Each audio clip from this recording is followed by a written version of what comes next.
Assalamualaikum warahmatullahi wabarakatuh.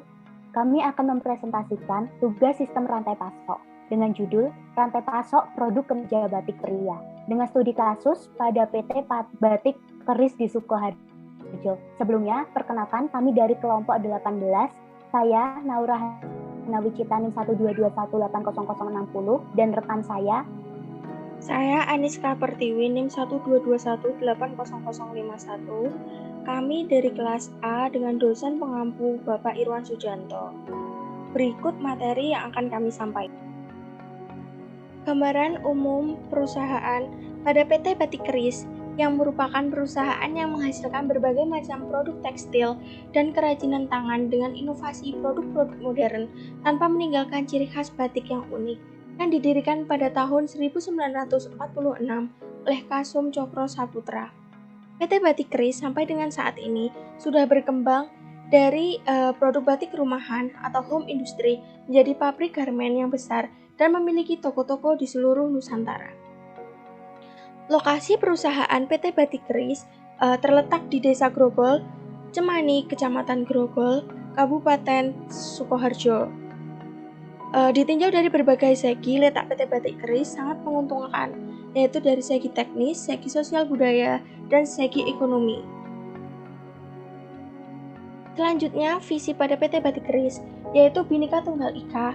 Kami mengajak seluruh masyarakat Indonesia untuk bersyukur pada Tuhan karena telah memberikan negeri yang demikian kaya dengan beragam budaya, seni suara, seni tari, kerajinan, dan pakaian. Negeri yang luar biasa dengan pemandangannya, pegunungan, pantai, laut, flora, dan fauna. Dengan rasa syukur yang dalam, keanekaragaman bukanlah lagi pemecah, tapi justru pemersatu bangsa. Misi pada PT Batik Keris yaitu melestarikan budaya bangsa dengan menggali berbagai seni, desain, dan pakaian, seni krias, seni tari, dan seni suara. Kami melestarikan dengan cara mempopulerkannya di tengah masyarakat sesuai zamannya.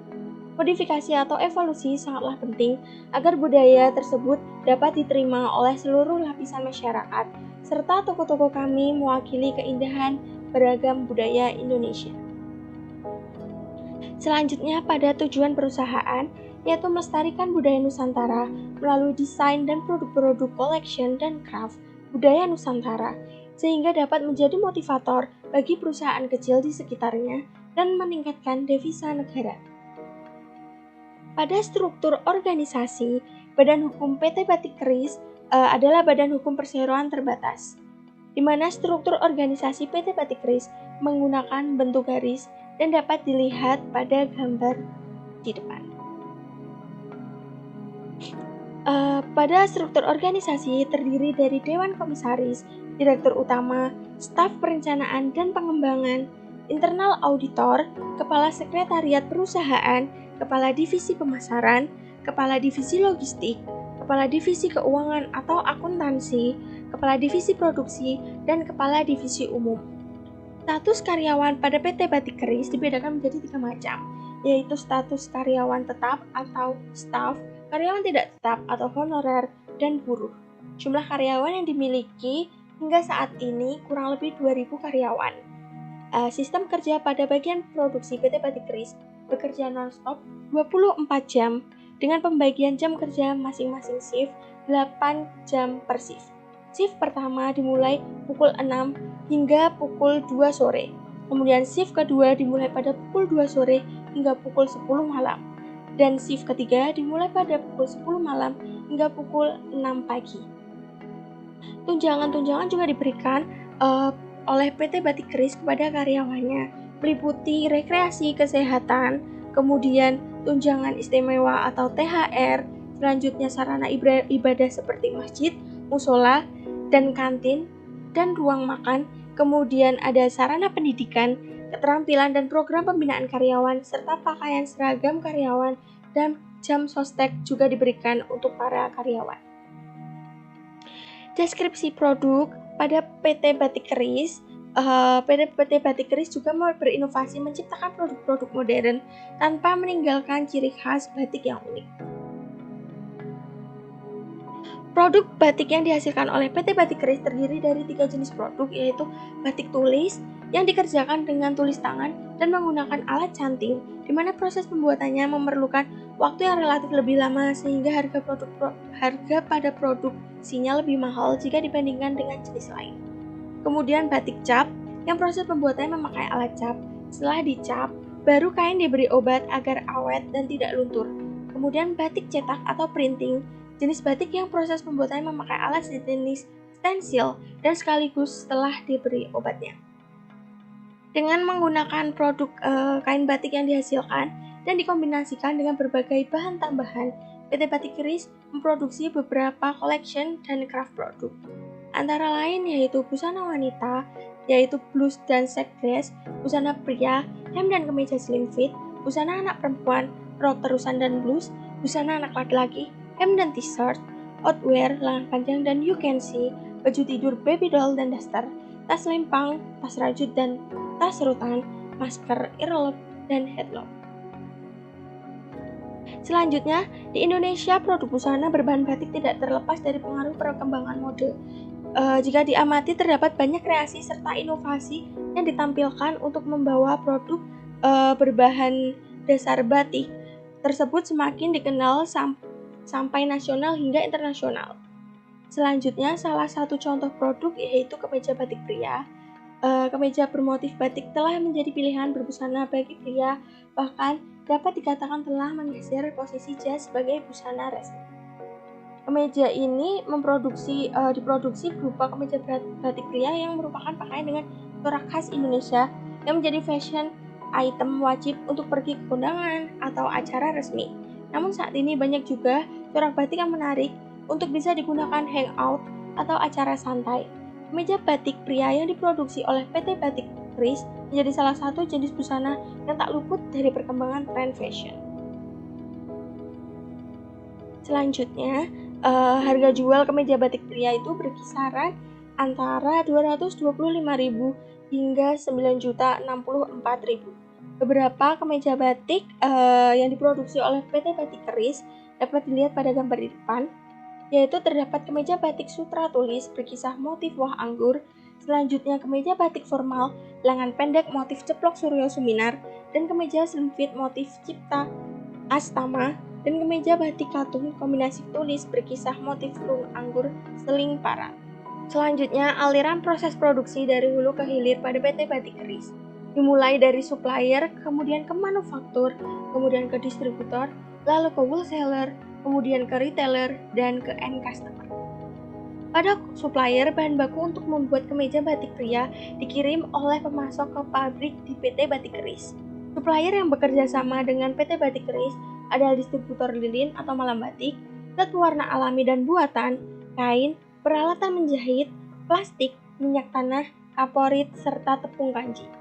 Selanjutnya pada manufaktur, PT Batik Keris merupakan perusahaan swasta yang bergerak dalam bidang manufacturing yang menghasilkan atau memproduksi kain batik yang berupa batik cap, batik tulis, dan batik printing.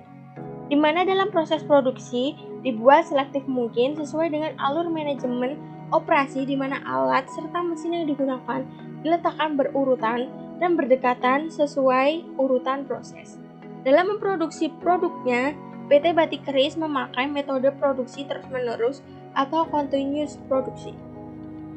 Selanjutnya, pada distributor atau pihak yang membeli produk kemeja batik pria secara langsung dari produsen dan menjualnya kepada retailer atau pengecer, atau bisa juga menjual langsung ke konsumen akhir atau end customer.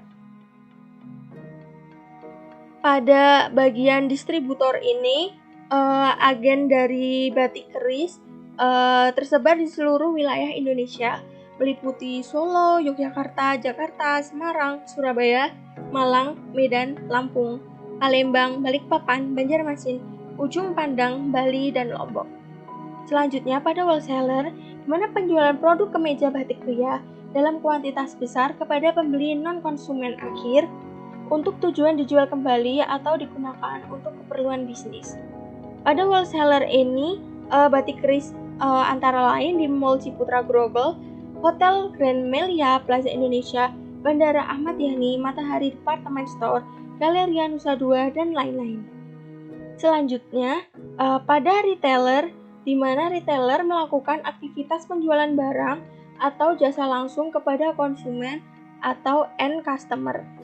Kemudian end customer melalui distribusi maksimal yang dilakukan oleh perusahaan, pelanggan dapat dengan mudah menemukan dan membeli produk kemeja batik pria di gerai-gerai terdekat. Kemudian, pada proses produksi di PT Batik Keris, pada proses produksi kain batik, terdapat proses yang pertama yaitu proses loyoran. Di mana pada proses loyoran ini pertama kali dilakukan penyortiran mori, kemudian bahan baku batik dan perendaman dalam air selama antara 4 hari dan 1 minggu, lalu digodok dan dikeringkan. Selanjutnya, tahap yang kedua yaitu kemplongan, di mana kain yang sudah diloyor diteruskan ke proses kemplongan. Ini adalah proses penghalusan kain dengan cara dipukul-pukul dengan palu kayu. Proses selanjutnya yang ketiga, cap putihan. Bahan baku mori yang sudah dikemplong akan melalui proses cap putihan, di mana kain akan dicap dengan lilin yang dipanaskan dengan besi motif batik keris. Yang keempat, terdapat coletan. Apabila lilin sudah mengering, proses coletan akan mengisi ruang-ruang kosong di antara motif dasar batik keris dengan coletan warna. Lalu yang kelima, terdapat tutup kalir, yaitu proses penutupan warna di mana pelukis batik menutup dengan canting yang diisi lilin. Yang keenam, pencelupan warna dasar atau dyeing. Yang ketujuh, babaran. Setelah itu akan terjadi babaran ataupun lorotan, di mana komposisi tata warna disepadankan dan dipadukan. Lalu ada cap break, yaitu proses warna batik akan dipertajam. Lalu yang kesembilan, terdapat warna soga. Jadi proses yang terakhir sebelum digantung akan terjadi ada proses warna soga. Lalu yang ke-10, hasil jadi. Setelah itu batik akan digantung atau dijemur, tunggu hingga mengering dan bahan batik tradisional sudah jadi. Lalu selanjutnya ada proses produksi kemeja batik pria. Yang pertama, melakukan desain kemeja batik pria. Yang kedua, menyiapkan alat dan bahan. Yang ketiga, membuat pola kemeja sesuai dengan desainnya. Lalu yang keempat, memotong bahan kain batik. Yang kelima, meletakkan kain keras. Yang keenam, menjahit kemeja. Yang ketujuh, memeriksa produk kemeja batik pria agar terhindar dari kecacatan produk. Dan yang terakhir, yaitu mengemas produk batik pria dan siap untuk didistribusikan. Selanjutnya, pihak-pihak yang terlibat dalam supply chain. Yang pertama, terdapat distribusi kain, digunakan untuk memesan kain dan kain keras. Yang kedua, terdapat distributor lilin atau malam batik untuk memesan lilin atau malam batik. Yang ketiga, terdapat distributor zat pewarna alami dan buatan untuk mewarnai dari bahan batik. Lalu yang keempat, terdapat pabrik kardus untuk membeli kardus kemasan. Selanjutnya, terdapat distributor peralatan menjahit digunakan untuk membeli benang dan peralatan jahit lainnya. Yang selanjutnya, distributor plastik digunakan untuk membeli plastik OPP dan raffia. Selanjutnya ada distributor minyak tanah digunakan untuk membeli minyak tanah. Lalu ada distributor kaporit digunakan untuk membeli kaporit. Dan yang terakhir, terdapat distributor tepung kanji untuk memesan tepung kanji. Selanjutnya, terdapat gambaran skema yang dibentuk dalam supply chain pada PT Batik Keris.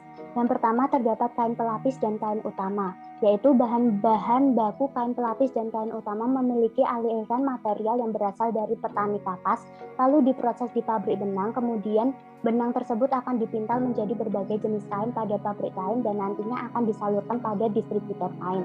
Lalu yang selanjutnya terdapat lilin atau malam batik. Bahan baku lilin atau malam batik memiliki aliran material yang berasal dari beberapa petani dan pabrik, seperti petani sarang lebah, getah pohon pinus, getah pohon damar, lemak kerbau, pabrik kelapa sawit, dan pabrik pengolahan minyak bumi mentah. Nah, keseluruhan bahan akan diproses menjadi berbagai jenis lilin atau malam batik di pabriknya. Lalu selanjutnya zat pewarna alami dan buatan. Bahan baku dari zat pewarna alami dan buatan memiliki aliran material yang berasal dari beberapa petani tumbuhan yang menghasilkan warna, baik pada kulit akar, daun, kayu maupun buahnya, dan beberapa pabrik bahan kimia. Keseluruhan bahan akan diproses menjadi berbagai warna di pabriknya. Lalu kardus atau box kemasan. Bahan baku kardus memiliki aliran material yang berasal dari pabrik pulp yang menjadi bahan dasar pembuatan kardus. Kemudian bahan tersebut akan diproses pada pabrik kardus sehingga PT Batik Keris akan langsung memesan kardus pada pabrik kardus tanpa melalui distributor. Lalu ada peralatan menjahit. Peralatan menjahit yang digunakan dalam proses produksi ada kancing plastik, kertas Samson untuk pola, kapur jahit, dan benang jahit. Semua bahan tersebut memiliki aliran material yang hampir sama seperti sebelumnya, dan peralatan menjahit ini akan disalurkan pada dari masing-masing pabrik ke distributor peralatan menjahit. Lalu selanjutnya ada plastik OPP dan rafia. Plastik OPP dan rafia ini memiliki aliran material yang berasal dari petani biji plastik, kemudian akan diproses pada pabrik plastik OPP dan pabrik rafia. Setelah itu akan disalurkan ke distributor plastik sehingga PT Batik Keris akan berhubungan langsung dengan distributor plastik. Lalu selanjutnya ada minyak tanah. Aliran material dari pabrik pengolahan minyak mentah langsung akan disalurkan ke distributor minyak tanah. Lalu selanjutnya ada kaporit. Aliran material dari pabrik kaporit langsung disalurkan ke distributor kaporit. Lalu ada tepung kanji, aliran material dari petani singkong yang akan diproses pada pabrik tepung kanji, kemudian disalurkan ke distributor tepung kanji. Nah, di dalam ini juga terdapat air pump ataupun air sumur yang digunakan untuk dalam proses pembuatan kemeja batik pria. Lalu di 45 terdapat PT Batik Keris. Nah, PT Batik Keris ini memiliki 3 distributor. Yang pertama itu terdapat PT Batik Keris tersendiri, yang kedua itu terdapat cabang dari PT Batik Keris, lalu ada konsumen langsung, dan ada agen. Pada cabang PT Batik Keris dan agen ini memiliki 2, yaitu terdapat pedagang besar dan pengecer. Lalu setelah dari pedagang besar maupun pengecer akan memasuki ke konsumen langsung. Selanjutnya terdapat aliran fisik maupun barang. Pada aliran fisik atau barang akan bergerak dari sisi hulu hingga ke sisi hilir. Aliran fisik atau barang merupakan aliran bahan baku yang dikirim dari pemasok kepada pabrik pengolahannya atau PT Batik Keris, yang selanjutnya setelah proses produksi produk kemeja batik pria akan dikirim ke distributor center yang akan dilanjutkan dengan pengiriman produk kepada wholesaler. Diteruskan kembali kepada retailer, dan dari tangan retailer akan diterima oleh konsumen akhir. Sistem retur merupakan proses pengembalian produk dari pihak yang membeli kepada pihak yang menjual atau memproduksi yang disebabkan oleh ketidaksesuaian spesifikasi dan kualitas produk kemeja batik pria yang telah ditetapkan oleh PT Batik Keris. Retur juga dapat disebabkan oleh barang yang mengalami kerusakan pada saat proses pengemasan dan pengiriman. Pada PT Batik Keris, sistem retur sangat diperhatikan karena untuk menerima barang retur dari distributor center berasal dari komplain dan aduan retailer dan wholesaler. Setelah proses pengembalian produk, perusahaan akan melakukan pengkajian pada penyebab terjadinya retur. Persediaan yang diatur oleh perusahaan bukan hanya persediaan yang ada di gudang perusahaan, melainkan persediaan barang yang dijual di agen-agen penjual tersebut di area pemasaran. Lalu perusahaan memastikan bahwa persediaan yang tersebar di agen sesuai dengan spesifikasi kualitas, sehingga isi ini akan meminimalkan pengembalian produk. Lalu selanjutnya terdapat aliran pembayaran atau uang. Aliran pembayaran atau uang merupakan suatu informasi mengenai aliran uang yang bergerak mengalir dari sisi hilir ke sisi hulu. Uang yang dimaksud dapat berbentuk cek, perjanjian pembayaran, invoice, maupun bentuk pembayaran lainnya. PT Batik Keris terdapat aliran pembayaran pada konsumen akhir yang akan membeli produk kemeja batik pria dari retailer. Konsumen akhir melakukan pembayaran secara langsung tunai maupun melalui transfer ke rekening bank. Apabila transaksi dilakukan melalui via transfer bank, maka retailer akan memiliki tenggang waktu atau masa pembayaran produk yang telah dibeli oleh konsumen akhir. Aliran pembayaran yang selanjutnya adalah dari retailer kepada wholesaler. Nah, dari wholesaler akan memberikan invoice pada retailer melakukan pembelian produk kemeja batik pria. Invoice yang dimaksud adalah nota yang diberikan oleh wholesaler yang berisi keterangan produk yang dibeli oleh retailer atau dapat disebut sebagai dokumen penagihan. Invoice ini juga dapat memberikan jaminan untuk pengembalian produk jika terdapat produk yang tidak sesuai dengan spesifikasi. Aliran pembayaran pada wholesaler ke kredit distribution center, wholesaler dapat melakukan pembelian pada distribution center dengan sistem credit terms maupun langsung pada PT Batik Keris dengan memberikan uang jaminan dengan minimal sebesar 15 juta kepada perusahaan. Uang jaminan yang dikeluarkan oleh wholesaler bertujuan untuk menjamin barang-barang yang dititipkan di wholesaler tersebut. Ini sehingga center wholesaler seperti adanya potongan harga jika pembelian banyak dan dibayar secara langsung atau cash, dan adanya bunga jika pembayaran dilakukan secara bertahap maupun dicicil. Aliran pembayaran yang selanjutnya terdapat pada distribution center hingga pemasok bahan mentah PT Batik Keris. Bagian purchasing akan memberikan faktur kepada distribution center yang berisi bukti pembayaran produk kemeja batik pria dengan jumlah dan spesifikasi tertentu. Begitu juga dengan pemasok memberikan faktur kepada PT Batik Press bagian purchasing berupa bukti pembelian bahan baku yang digunakan dalam proses produksi pembuatan produk kemeja batik pria. Faktur berupa dokumen wajib yang dimiliki oleh suatu perusahaan yang terkena pajak dan dibayar oleh perusahaan. Dalam faktur memiliki berbagai informasi penting, yaitu keterangan dan perusahaan penjual maupun pembeli, tanggal transaksi, jenis barang yang dibeli, harga per produk, total harga dari keseluruhan yang dibeli dan yang harus dibayarkan setelah pajak. Distribution center dapat melakukan pembayaran secara tunai maupun pembayaran secara tertunda pada PT Batik Keris menerima hasil pembayaran produk sesuai dengan faktur yang telah dikeluarkan. Pada PT Batik Keris terdapat bagian utang yang memiliki tanggung jawab mengenai alur pembayaran supplier dari bagian pembelian bahan baku, bagian utang yang menerima kelengkapan berupa BPBJ, bukti penerimaan barang jadi, bukti penerimaan barang sementara, surat retur, nota, faktur pajak dan kopi, dan BPBJ yang digunakan untuk melakukan pembayaran dari pembelian. Keseluruhan dokumen akan masuk bagian utang dan dilakukan pengecekan mulai dari nota yang dikerjakan dengan mengalihkan barang datang dengan harga, kemudian dikurangi dengan pengembalian barang sehingga akan menemukan nominal yang harus dibayarkan. Lalu dokumen sudah jatuh tempo tanggal pembayaran akan dikumpulkan oleh pembuat kartu stok pembayaran yang kemudian akan dicek serta ditandatangani oleh staf admin, kasir, dan kepala bagian DPP. Setelah itu dilakukan pengecekan bagian pembukaan dan anggaran. Lalu PT Batik Keris akan membayar bahan baku utama seperti kain, lilin atau malam batik, dan zat pewarna maupun bahan baku tambahan ke distributor maupun pabrik-pabrik yang bekerja sama dalam menyediakan bahan baku. Lalu selanjutnya terdapat aliran informasi. Aliran informasi bergerak mengalir dari hulu ke hilir serta hilir ke hulu. Aliran informasi yang terdapat di dalam entitas rantai pasok penghasil produk kemeja batik pria di PT Batik Keris meliputi aliran informasi permintaan bahan baku pendukung dari PT Batik Keris kepada supplier dan aliran informasi mengenai permintaan produk kemeja batik pria. Aliran informasi berkaitan dengan permintaan bahan baku dilakukan oleh PT Batik Keris kepada berbagai supplier menyediakan bahan baku untuk proses pembuatan kemeja batik pria yang disesuaikan dengan jumlah kebutuhan maupun permintaan yang telah diperhitungkan oleh PT Batik Keris.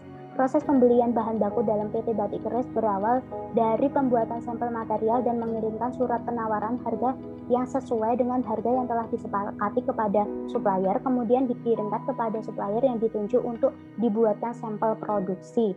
Lalu dilakukan surat order pembelian atau SOP yang telah diberi tanda tangan oleh semua pimpinan terkait lembar SOP 1 yang akan dikirimkan ke supplier, SOP 2 yang akan dikirimkan ke bagian penerimaan, dan SOP 3 yang disimpan oleh bagian pembelian sebagai arsip. Setelah barang bahan baku yang dipesan sampai, maka bagian pembelian akan menerima nota packing list dan faktur pajak dari supplier serta dilakukan pengecekan jumlah yang datang.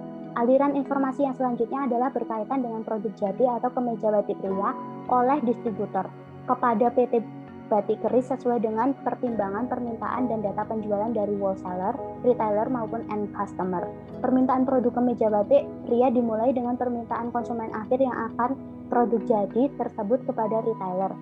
Lalu retailer akan melakukan permintaan produk jadi kepada wholesaler. Berdasarkan data-data penjualan, maka distributor akan melakukan perkiraan permintaan dari wholesaler dan retailer sehingga dapat melakukan penyediaan produk kemeja batik pria yang sesuai dengan permintaan. Lalu Kegiatan promosi dapat berupa periklanan, yang kedua ada promosi penjualan, yang ketiga ada personal selling, yang keempat ada publisitas. Untuk kesimpulan, berdasarkan beberapa produk yang telah diproduksi oleh PT Batik Keris, maka produk untuk makalah ini difokuskan pada kemeja batik pria yang merupakan pakaian dengan corak khas Indonesia karena memiliki nilai estetik, visual motif, dan warna yang sangat beragam dengan aliran produksi dari hulu ke hilir meliputi supplier, manufacturer, distributor, wholesaler, retailer, dan end customer. Pada bagian supply chain manajemen proses ini, yaitu aliran fisik atau barang dari hulu ke hilir, aliran uang atau pembayaran dari hilir ke hulu, dan aliran informasi yang bisa terjadi dari hulu ke hilir maupun sebaliknya.